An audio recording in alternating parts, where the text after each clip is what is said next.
Ministri i Mbrojtjes së Shqipërisë Piro Vëngu është ndalur në mjediset të repartit të vjetër në Mollza të Komsis, ku do të ngrihet qendra e re operacionale e batalionit të 3 të regjimentit të Komsorisë së Veriut. Gjatë vizitës në organizacionin e Mollzës, ministri u shoqërua nga shefi i shtabit të forcës toksore dhe nga koloneli i regjimentit të Komsorisë së Veriut, të cilët prezantuan planin e zhvillimit të infrastrukturës dhe rëndësinë historike, taktike dhe strategjike të kësaj zone.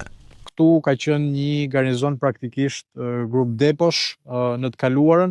por me një historik të veçantë kolonel, sepse e dim që gjatë luftës në Kosovë këtu ka pasur dhe stërvitje të ushtrisë shkrimtare të Kosovës dhe ka një domethënie edhe një rëndësie taktike dhe strategjike. Parashikimi ynë në planin afatmesëm është që të mund të akomodojmë këtu një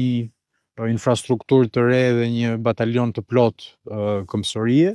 në mënyrë që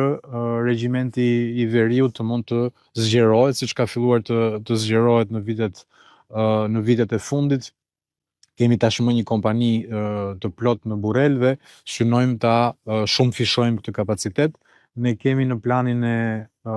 zhvillimit të forcës të sankcionuar nevojën të dobishmërinë që të rrisim me 30% forcën aktive dhe të gjenerojmë dhe kompanitë e para të forcës rezerviste. Dhe ky repart praktikisht pavarësisht se në të kaluarën ka qenë i degraduar dhe është lënë në harres, ne kemi futur në plan zhvillimi dhe kemi miratuar dhe master planin për katës. Kolonel, nëse mund të na japësh edhe arkitekti praktikisht i forcave dhe i institutit ushtrak, nëse mund na jepni disa element për fazat e zhvillimit, sipërfaqen, aksesin në infrastrukturë, në mënyrë që të ecim me zbatimin. Siç edhe ju e shpjeguat, që normalisht jemi në një ish repart që ka dhe një historik, por ish së vërtetës nuk jemi në një terren të lirë që po fillojmë rishtas në ndërtimin e një strukture, por jemi në një repart me një farë historie. Fillimisht ka qenë reparte logjistike mbështetëse, pastaj ka qenë brigadë, batalion në fund dhe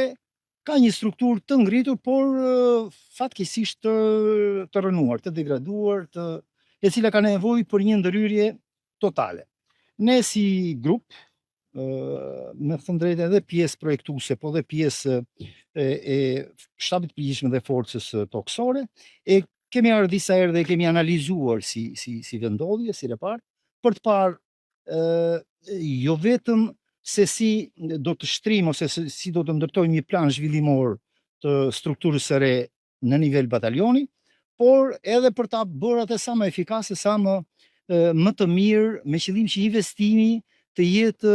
i qëndrueshëm, të jetë i vlefshëm dhe të jetë funksional së pari për që ky batalion të kryejë më së miri gjithë atë misionin e vet, detyrat e veta funksionale. Qartë, faleminderit. Kolonel, nëse mund na japësh disa sqarime për sa i përket, siç e thash, rritjes numrave të regjimentit të Komsorisë Veriut dhe posaçërisht në Burrel. Ne mendojmë që këtu të bëjë një garnizon modern, që me gjitha parametrat për akomodimin e personelit. Mendojmë që kjo strukturë të ketë rreth 648 vet personel, nga këto të ndara me 247 do jenë rezervistë dhe 401 do jenë personel aktiv, dhe kjo garnizon këtu, përbën për një sipërfaqe për 366 hektarë. Kjo krijon kushte shumë mira edhe për stërvitje, krijon kushte shumë mira edhe për akomodim, për shlodhje, terrene sportive, terrene çlose, plotëson kushtet për me pasur dy postobllogje, ose 2 porta me 2 rrugkalime të ndryshme, që të dyja dalin në qytetin e Burrelit, po kështu krijon infrastrukturë shumë mirë për të lidhur shumë me pak shpenzime, domethënë për energjinë elektrike dhe për ujin, pasi ne jemi ujësjellësi i qytetit është 300 metra mbi repartin. Po kështu krijon kushte shumë mira, sepse këtu nuk ka shtëpia, nuk ka banesa, edhe për çështje sigurie, pra këtu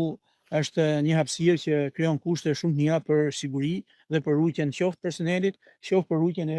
infrastrukturës së këtij garnizoni. Po kështu ne kemi menduar që të bëjmë edhe një poligon deri 300 metra, po kështu edhe terrene të tjera të tjera qoftë sportive, qoftë terrene për akomodim dhe për jetesë që shefi i shtabit mund të thotë dy fjalë nëse. Kolonel, për sa i përket misioneve që do përmbushi batalioni Burrelit. Batalioni Burrelit si strukturë operacionale ose batalioni kombësorie, detyra kryesore është përgatitja, trajnimi dhe mbajtja në gatishmëri e kapacitetit operacionale për mbrojtjen e vendit. Kjo do jetë struktura kryesore, por duke qenë se është pak në zonën verinë lindore, dhe duke qenë se ka kapacitete edhe për emergjencë civile, një vëmendje të veçantë do ketë edhe për emergjencë civile, siç është pastrimi i rrugëve nga bora, përmbytjet, kemi strukturë jo speciale për kërkim shpëtimin, zjarret ka qenë një eveniment kryesor të cilët batalioni Burrelit ka qenë angazhuar. Pra, vëmendja kryesore do jetë përgatitja e trupave për mbrojtjen e vendit. Por një vëmendje të veçantë do ketë edhe emergjencat civile. Të gjitha ky personel do të akomodohet në gjithë rajon për cilin ne flasim. Siç e përmendi arkitekti, ne jemi munduar që planin zhvillimor ta ndajmë në 3 zona, që do jetë zona administrative, ku mendohet të jenë të gjithë shtabi i batalionit dhe shtabet e kompanive, do jetë zona mbështetëse, që do ketë depo të armatimit, mbështetjen logjistike, parkingun e mjeteve, të gjithë gjërat e tjera dhe njëkohësisht rajonet stërvitore. Zona ku jemi i ka kushtet e pëlqyeshme për të akomoduar të gjitha infrastrukturën e nevojshme, por njëkohësisht edhe personelin për trajnim të përditshëm, por njëkohësisht edhe për mbështetjen e të gjithë. Ajo që është e rëndësishme të theksojmë në këtë fund vit, mbasi janë kryer të gjitha miratimet përkatëse të buxhetit të mbrojtjes dhe paketës parë zhvillimore të mbrojtjes 2030, praktikisht ne po rigjenerojmë një sër infrastrukturash kritike, një sër bazash që ndër vite janë lënë në harres. Kjo vjen jo vetëm si një zhvillim i izoluar, pra strategjia është e qartë në rang vendi, qoftë për regjimentin e Kombësorisë së Jugut, qoftë për regjimentin e Kombësorisë së Veriut. Kemi një ringjizje të interesit të rinisë shqiptare me zhvillimin e forcës armatosur, qoftë për efekt të profesioneve të mbrojtjes, nëse mund ta quaj kështu, në disa specialitete, qoftë edhe siç e theksuat dhe ju komandant, kemi prurje të reja praktikisht dhe nuk janë më njësi